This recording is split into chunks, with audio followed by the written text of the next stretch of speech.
The Voice in the Attic, based on Jane Eyre, by Charlotte Bronte, 1847.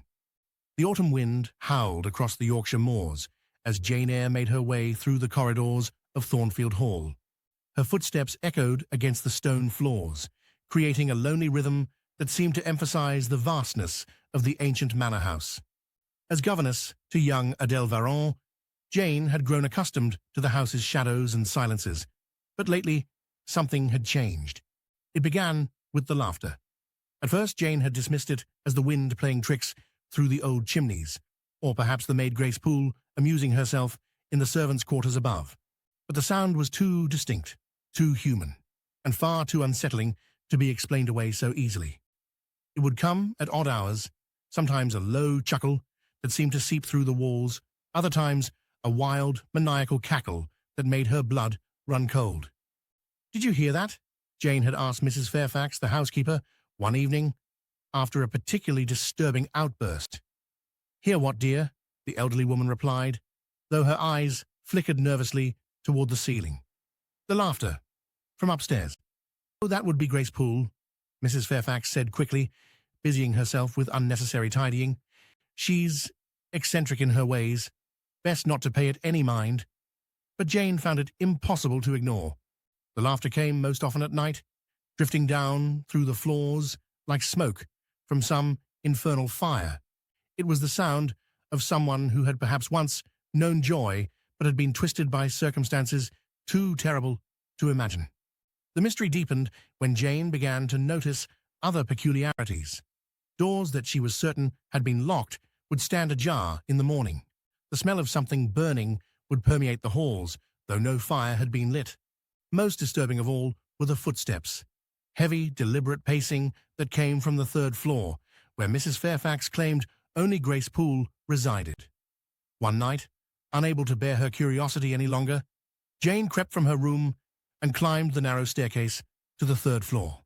The corridor stretched before her like a tunnel, lit only by the pale moonlight filtering through grimy windows. The air was thick and oppressive, carrying scents of must and something else, something organic and unsettling. As she moved forward, a door at the far end of the hallway caught her attention. Unlike the others, this one was reinforced with heavy iron bolts and bore multiple locks. Light flickered beneath the gap, and from within came the sound of movement. Not the careful steps of a servant, but something more agitated, more desperate. Jane pressed her ear to the wood, her heart hammering so loudly she feared it might give her away. From within came a voice, low and guttural, muttering words she couldn't quite understand. Then, without warning, something struck the door from the other side with tremendous force, causing Jane to stumble backward. The laughter erupted then, wild and fierce, filling the corridor with its terrible mirth. But beneath it, Jane heard something that made her blood freeze. Words, spoken in a voice that was unmistakably female, yet distorted by rage and madness. "Burn them all," the voice hissed. "Burn it all down." Jane fled, her bare feet silent on the cold stones as she raced back to her room. But even with her door locked and her blankets pulled tight around her, she could not escape the feeling that she had glimpsed something that was meant to remain hidden forever. The next morning brought no answers, only more questions. Mrs. Fairfax was even more evasive than usual, and Grace Poole appeared at breakfast as if nothing had happened, her plain face betraying no hint of the horrors that Jane was now certain lurked in the locked room above. But it was Mr. Rochester's behavior that troubled Jane most of all. When she mentioned hearing strange sounds in the night, his dark eyes flashed with something between fear and guilt.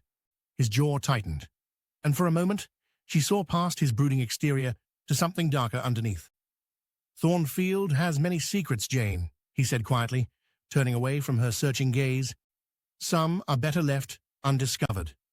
As days passed, Jane found herself drawn repeatedly to that third-floor corridor, though she never again dared approach the locked door. The laughter continued, sometimes soft and mournful, other times sharp with malice.